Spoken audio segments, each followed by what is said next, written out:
IT enthusiasts. Welcome to another episode of My Computer Careers Get Into IT Live, where we do just that, get into all things IT. So glad to have you joining us on your Friday. So glad to have you joining us on your lunch hour on a Friday. We know you're looking forward to the weekend, and we appreciate you taking 30 minutes with us. We are going to get into the fun and our introductions as we always do in just a second.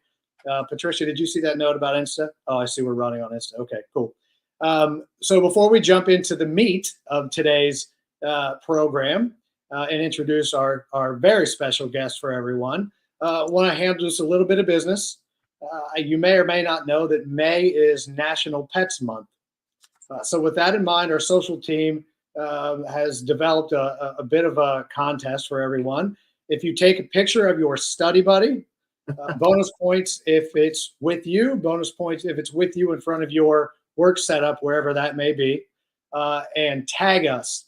Make sure you tag us or we can't see you on any channel, any of our social channels. We will pick our favorite and send you a $100 Chewy gift card. So that starts today. That ends next Friday, so you have the full week to do so. We really look forward to seeing your study buddies. So that is the only business right now that we're going to handle. Let's jump into the fun. What do you say? All right. I am joined today by Dr. James Stanger from CompTIA. He is CompTIA's Chief Technology Evangelist. And I'm going to give a very quick intro and then say hello. James Stanger is an authority in security, open source, network administration, and IT education. He has consulted with corporations, governments, and learning institutions worldwide for more than 20 years. He is also an award-winning author and blogger.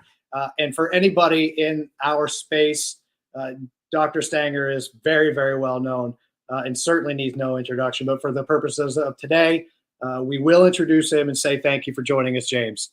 Hey, man, thank you very much. That's a kind introduction. It's very, very nice, man. It's definitely Friday. We're in good moods. We certainly are, but it's well-deserved. Well-deserved. So we're going to spend 30 minutes talking about what is, I think, for us, a pretty exciting topic, at least for me. So why don't we just jump right in? We're going to chat with James about some breaking news, and it's breaking for both IT and cybersecurity hopefuls, but also all you skills warriors out there. And that is, and directly from, I think, the press release, the National Cyber Director just hosted an event at the White House, which was focused on creating pathways for more Americans to enter the growing field of cybersecurity through practices like skill-based hiring and earn and learn opportunities, such as apprenticeships. So, James, if you don't mind, let's just start right there. Right. What stands out to you about this initiative, a possible initiative, I guess, at this point, and what does it mean for folks in the tech sector? One of the things that stands out is what I'll call convergence. I think it's interesting to see various governments, various entities around the world, realizing that you need to kind of open the aperture wider. I'll use that metaphor from the photography world to get more people in and to kind of change the field. I guess it's a different metaphor. When I say change the field, kind of take a look at what the new indicators of achievement are. So I think it's a great news. And when I say indicators of achievement, for example, you mentioned apprenticeships, and we've done a lot of work at CompTIA in apprenticeships worldwide. Apprenticeships are very strong in Europe, for example. So, Sure. No, it stands out because, and we're going to talk about this a little bit more. Let me not get ahead of myself. Sorry. I'm excited here. I'm excited. All right. So the press release obviously referenced a stat that well, I'm sure, the 500,000 plus cybersecurity positions that are currently open across the country. Mm-hmm. Do you think that possibly removing the college degree barrier and focusing on skill-based hiring is a viable and also an effective way to close that skill gap? Yeah, I think it can be effective as long as if we basically say that is a barrier, the four-year degree can be a barrier, then this is a very subtle and nuanced kind of topic, right? You can't just say, well, we'll get rid of one and that'll take care of it. But I think it is a step in the right direction. I think that it's something that can work as long as we put something else in its place or other things in its place. You know what I mean? I was just going to ask, what do you mean? Like, what else you're thinking put in place? Well, okay. If you're going to take one thing, my mom always taught me, if you're going to take something away from the equation or something away from somebody, you ought to give something back, Sure. right? You got to put something back in there. Yeah. So is this an active substitution, a good active substitution? On the one hand, you don't want to make people less qualified, or you don't want to say, well, that degree isn't important, right? What you need to do is say, is it an appropriate indicator of achievement? Is it an appropriate sort of approach? And I think the idea is an effective way to close the skills gap is, one, getting rid of barriers. And one of that first things, it has been, I think in many ways, the college degree, the way it is applied and used by hiring managers. I think that our hiring process, we need to look very carefully at that, because on the one hand, I think over-reliance on any one indicator, like maybe a degree, is something that is going to mask a lot of other achievements that people have. We need more diversity, okay? We need more diversity of thought. We need more diverse people, right? And what is it? What are the new indicators that are going to be able to bring that in? I think this is really important. That makes perfect sense. And I guess, to go back a bit, I want to make sure that everyone knows this isn't a conversation about college degrees not being beneficial. Right. That is certainly a route that people should consider and take that route and make it work for them. There are learning options for so many folks in so many different buckets. This is just a conversation around, skills-based hiring and skills training is being considered more and more. So, let's talk about that a little bit. But if you're interested in going and get that college degree, go do it.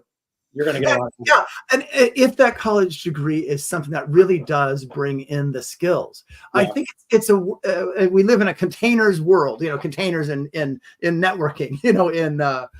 Sorry, I'm geeking out there. No, we bring in containers, right? So education's like let's consider what your education container is packed with.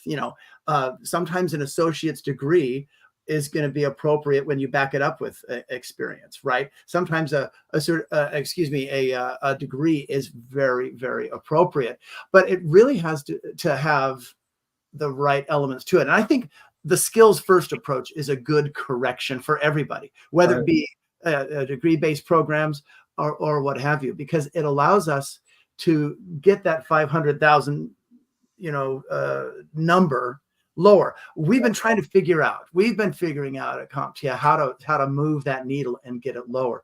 And there are elements within the hiring process that have been barriers. They've been unreasonable. And, one of them is overspecking.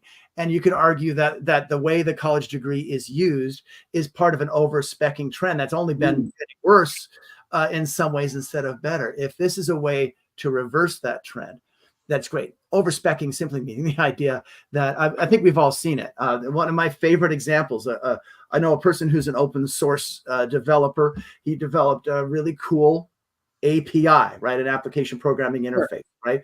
And I'll use some numbers. I'll kind of make the numbers up a bit, but it was about 10 years ago. It was more like 7 years ago, came up with that API. Okay. So a year later, he showed me a couple of advertisements, job advertisements, saying must have experience in this particular API, must have 5 years of experience in that API. Well, the API had only been around a year. That's a divide by zero error. So I probably wasn't clear on the numbers because I'm not much of a mathematician, but it's like, if something's only been out a year, how can you have 4 years of experience in that? And it wasn't just in APIs. It was in that API. Now, that's maybe an unfair example, but we see it all the time. Entry-level positions requiring 5 years of experience. And so about the college degree, it's curious. It makes me curious. Who do we point the finger at that has been, responsible for positions not being filled? Because it's a risky thing hiring anybody for any job. Right. The risk goes higher when you're hiring somebody for a cybersecurity job. So it makes sense that, well, you have to have that 4-year degree. You have to have this, you have to have that. And after a while, you're like, let's bring a new lens into it. And to what I think what you're suggesting, what skills does this person have And is that 4-year degree, is that associate's degree, even is that certification really an indicator that shows that this person's achieved something? To me, that's, if we open up that discussion and make it a more rich discussion during the hiring process and realize that both sides, if there are only two sides, the employer, the employee have to figure out what the signals are, what the indicators are that's achievement. I think we've won then. I think you'll see those numbers, go down. I The think $5,000 employee number go down. I think that conversation on its own could warrant its own episode. I mean, I could go on. We could certainly go on. Right? It's so important. And it's so much, I don't know, geeky fun to get into. It is. Yeah. I love it, James. All right. So going a bit further, Sure. The press release mentions the federal hiring process. This was really interesting. The federal hiring process will be overhauled to become fully skill-based for an entire series of technical employees. And the question I kind of thought of with that is, do you think this news is of interest to people already working in IT? Does that present an opportunity to advance, or is it beyond that? That's a great question, because it's not just bringing new people into the profession. That's great, but it's also as we upskill people. And I think upskilling is also seeing a similar, you could call it a revolution, you could call it a new look, and what it means to advance people into critical roles. Because you see it a lot where people have been in a particular position and, well, you are the X person, right? You are that person, right? It's like, well, maybe there are adjacent roles that I can move laterally to or even up into. And I think that's a really important part of the equation. And this word adjacency, I like it simply because, let's say you've been in the tech support scene for a long time. Maybe you haven't moved up into management in that scene. What keeps you, if you feel kept in there, what keeps you from moving on to something like cybersecurity? And sometimes like, well, I don't have that degree in cybersecurity and I haven't had the time or the money to do it. See, once again, there's I think an equity element involved here. You can say a diversity element involved in here. There's no need to be pigeonholed or to pigeonhole yourself, considering what organizations are realizing. Because it's like, if that world really well, right? Why couldn't we upskill you more? So it's, again, there are all these implied barriers that we tend not to see, but they're very real. What about the other pot of thinking? Let's be honest. There is a line of thinking from folks who are involved with traditional 4-year higher education. Sure. Saying that is the path you need. So what about those folks or anybody who might say, I'm hiring people at the federal level to defend my country from cyber threats without formal degrees? Is that going to leave us vulnerable? How do you react to that? You could be a smart aleck and say, well, we've been vulnerable for a long time. Yeah. So the traditional way of doing things hasn't been working particularly well. That's part of it. You could argue that in focusing on just a 4-year degree and not looking at the nuances kind of exposes you to, what I call the money gap. There's so many gaps out there. Diversity gap. There's skills gaps. You could use that word, that phrase, I guess. But I think, you're exposing yourself to having to pay a whole lot of money that generally the government can't afford. There's that approach. You could also think in terms of if you have people without a degree, the general thought is, well, maybe they haven't been taught to think. You know what I mean? Usually it's like a degree helps somebody. They've gone through and they understand how to do troubleshooting, or they can think on their feet better, or they have a background that allows them to be more creative. These are all very I think very useful ways of thinking. On the other hand, if you just are applying that degree kind of approach, I'm not sure that it really allows an organization for the flexibility to bring in the people with the most skills. And it really does, in many times, come down to the scripts. Some people would say the AI, but the scripts that are used to filter out a job request, whether it be somebody who has a job already in an organization, in a government, and then wants to move into something else, or somebody who wants to come in brand new. Just that crude kind of filter. Well, we're going to cut all that out first. That's got to be rethought. That's got to be figured out. And it's easy to point the finger at the 4-year degree. I think it's more we need to figure out what that hiring process looks like. But I think, are you kind of thinking the idea that, well, if they don't have a degree, then you're actually bringing in more problems, right? Or something on that level?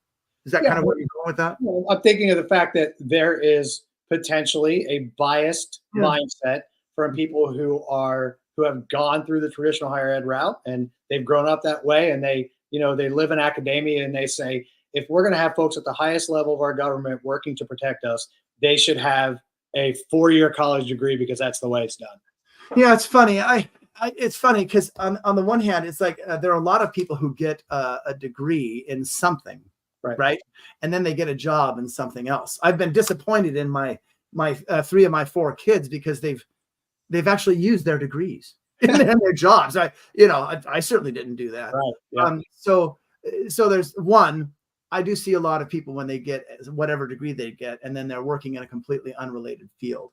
You could argue that punches a hole in the idea that a degree prepares you for, thought in an area, right? Most people will then say, well, regardless of where you go into, a degree, the college experience has made it possible for you to develop skills that you wouldn't develop anywhere else in critical thinking, right? And soft skills and things like that. And I think that's a very valid way to get them. I think there are far more people that have gotten those same skills in alternative ways.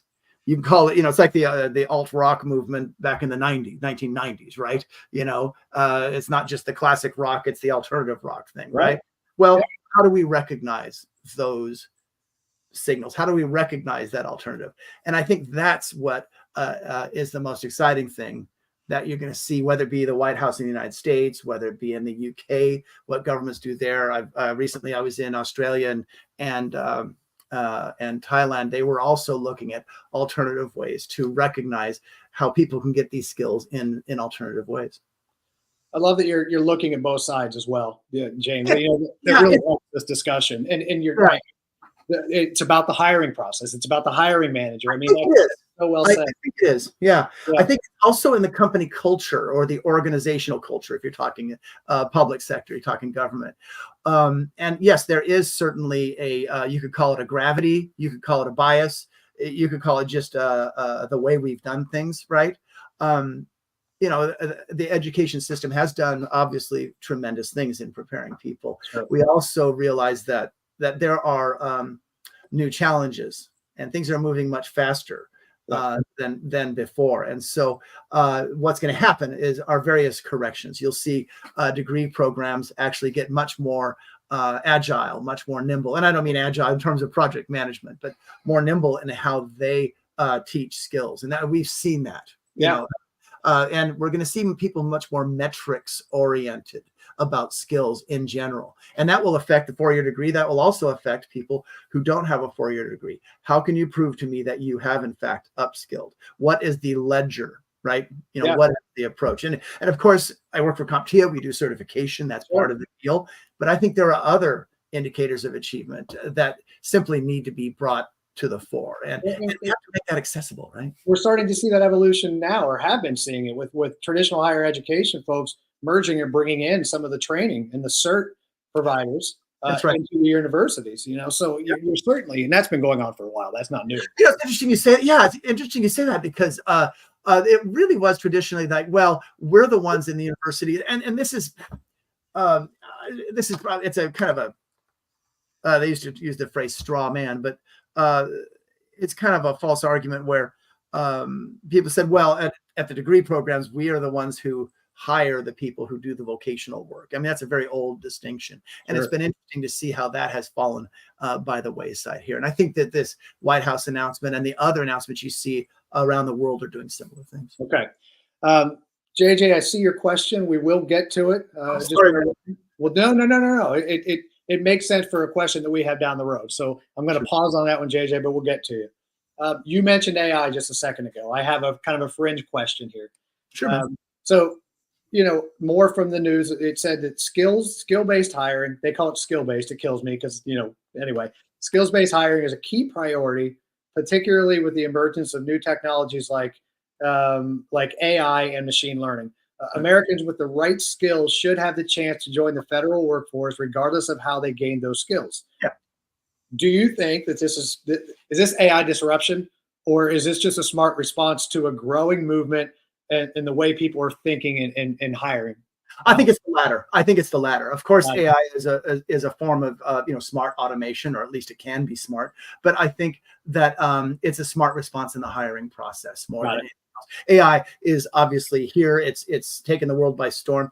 Meaningful AI adoption in the vast majority of cases is a ways off. And I'll riff on the AI things just for a second. There are cases where we've been using AI for decades. My favorite example to use is the spam filter. It uses the naive. Most spam filters use the naive Bayes algorithm, and I won't go deeper into that. But that's an algorithm that's been around, my gosh, for I think Thomas Bayes, is that his name? Came up with that algorithm in the 17th century, right? You're several floors above my head right now. Sorry. But in other words, we've been using AI as entities in the IT space for a long time. The Gen AI, that took everybody by storm and all that stuff. Most companies are still, organizations, governments, frankly, are still beginning to figure it out, the meaningful way to work with AI, rather than just copying and pasting from, Bard, or, well, we don't call it Bard anymore, but Chat GPT or whatever. Yeah. It's like, it's been interesting to talk to instructors. It's been interesting to talk to people in the industry, and they'll say, we're just worried about people copying and pasting or not doing real work or whatever. It's like, well, we worried about that when Wikipedia came out. Remember that? Copying and pasting wholesale there. And I think the dialogue, the dialectic, that's going to be so important in kind of figuring it out. I was in Rome, and that's where the Sistine Chapel is, the two fingers and all that. Yeah. So if there's an AI finger and there's a human finger, depending on who's the high one or the low one or whatever, I think it's that space in between the two and that dialogue between the two that's so important. And I guess I'm a dialogue person because I feel the same way about the hiring process, right? You can't just point fingers. You have to figure out where that dialogue is between the two things. I love the analogy, and I also very much, as an old guy, appreciate the reference to Wikipedia and the struggles and what we went through when that thing kicked off. Yeah. There's so many different things about that. There have been so many shifts that have happened over the last decade in terms of automation. Let's just talk about containers and automation and Kubernetes and orchestration. Let's talk about how the cloud has worked. We've seen those are just a few of the revolutions that have happened. And we're seeing that, of course, with what's going to happen with AI. Got it. So this next question, I think, is one that certainly is it probably stands out a bit to you. You mentioned apprenticeships. There's now going to be a focus on apprenticeships and training programs by opening up appointments for folks who have taken or will take these paths to learn, rather than just the 2 and the 4 year. Right. $440 million will be piped into the expanding registered apprenticeship programs.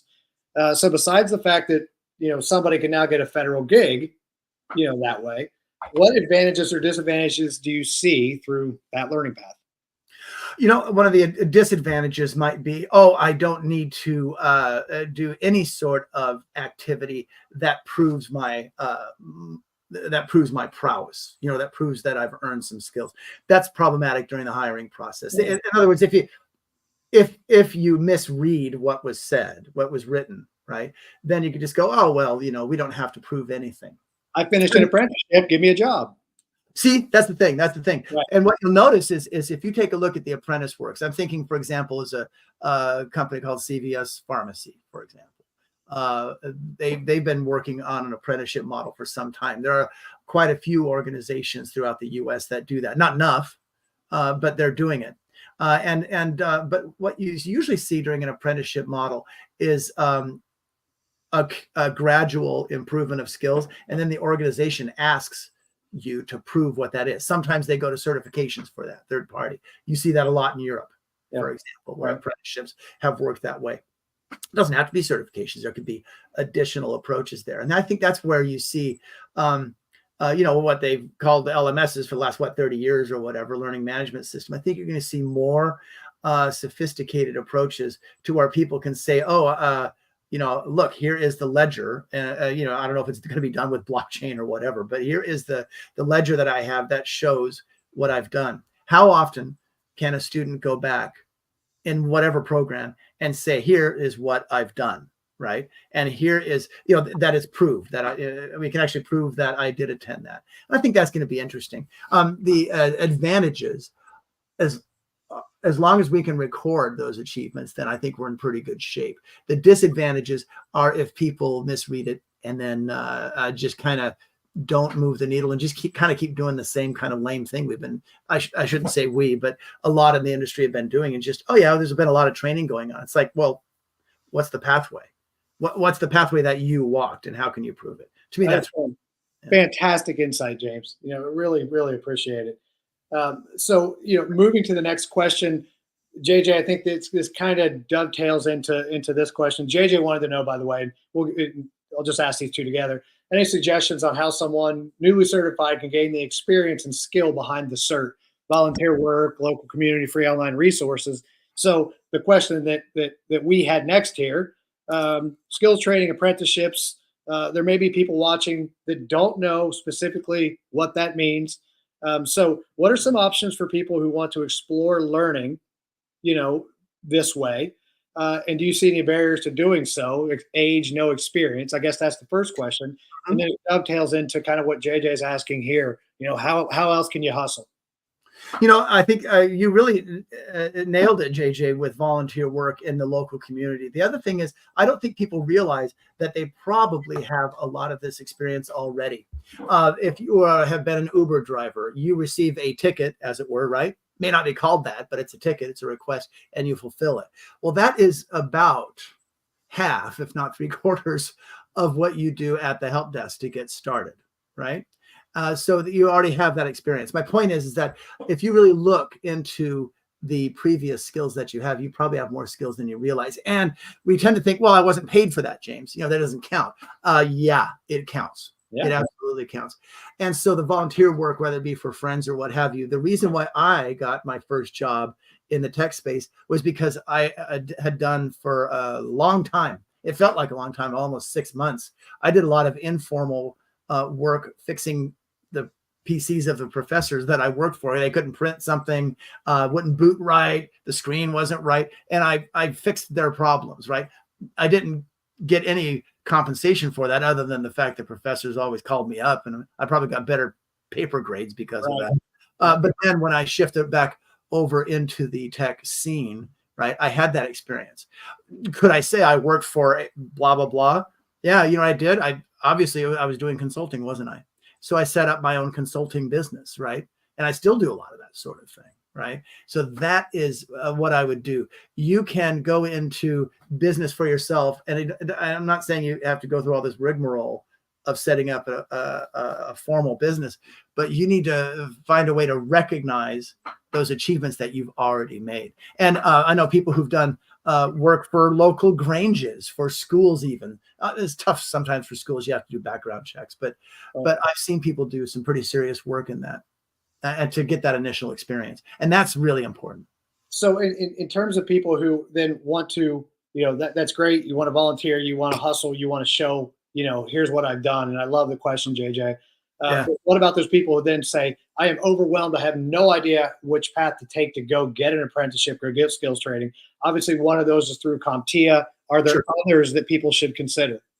Oh, well, we got MyComputerCareer, right? So there's that. But there are so many other opportunities out there. Yeah. First of all, corporations, you can approach them, right? Good point. There are various things I've seen. Discover Card, for example, do things. AWS, we've worked closely with them before, where they have people who already know a lot of the business as warehouse workers.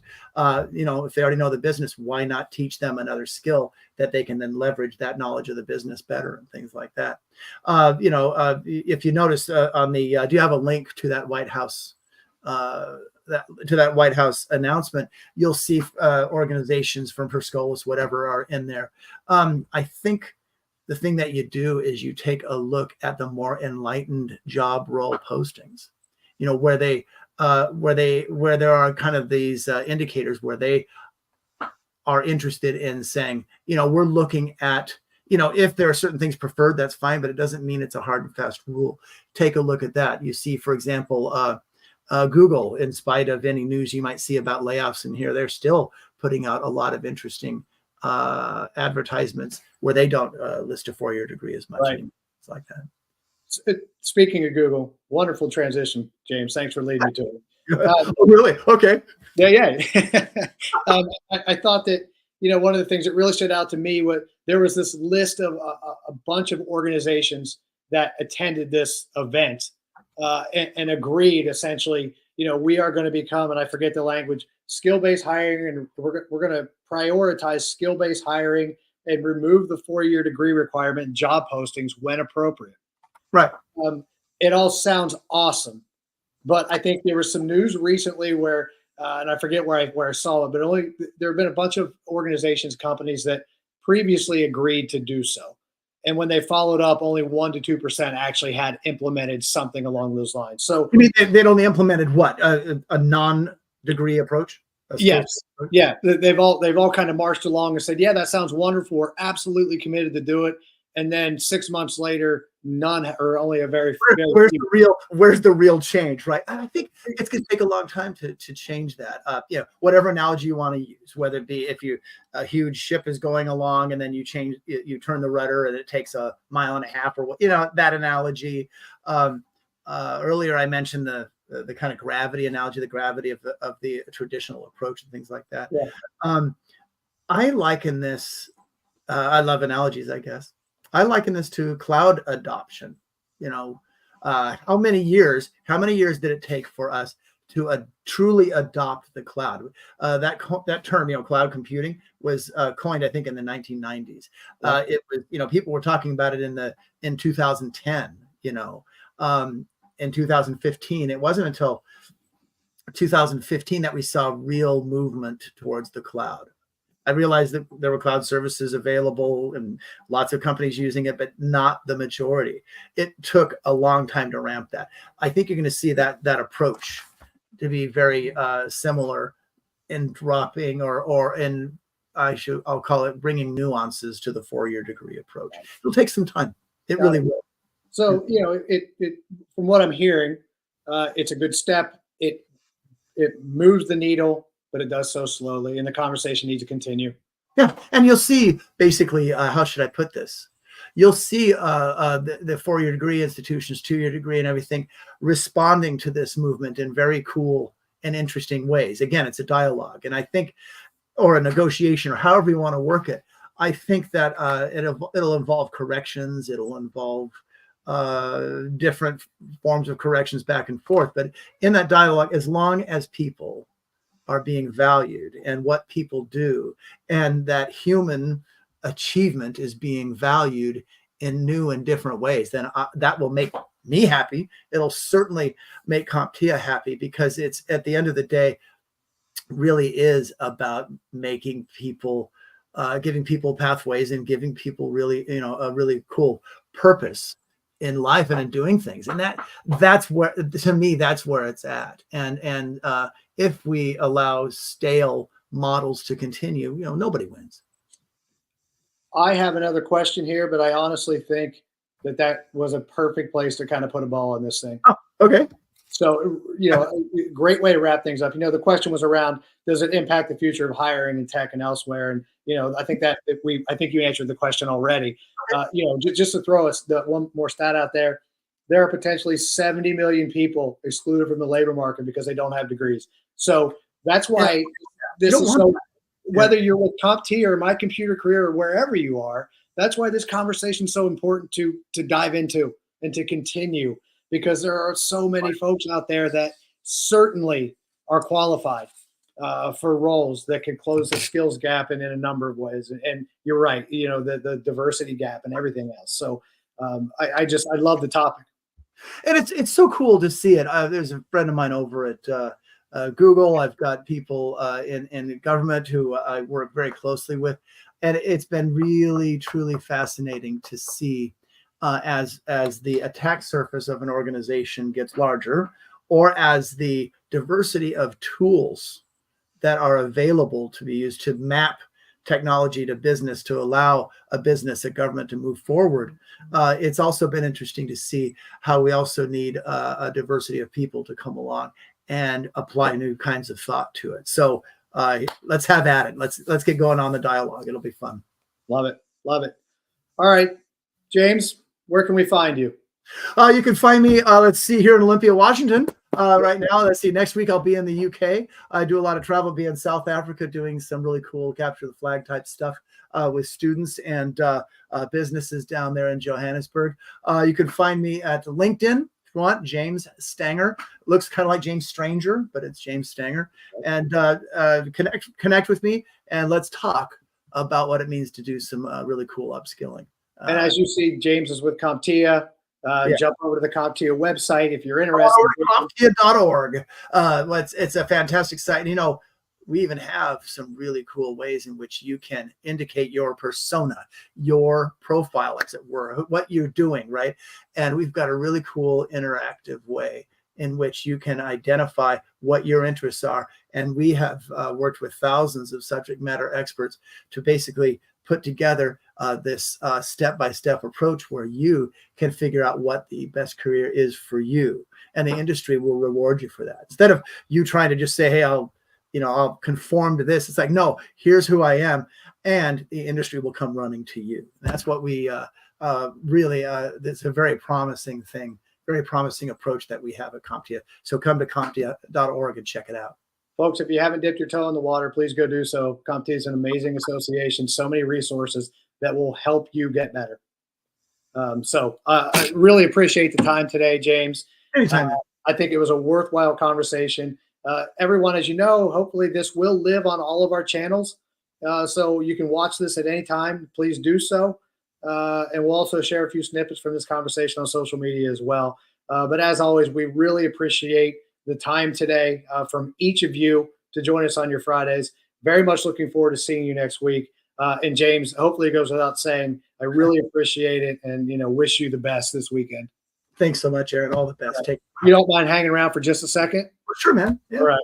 Thanks, everyone. Talk to you later.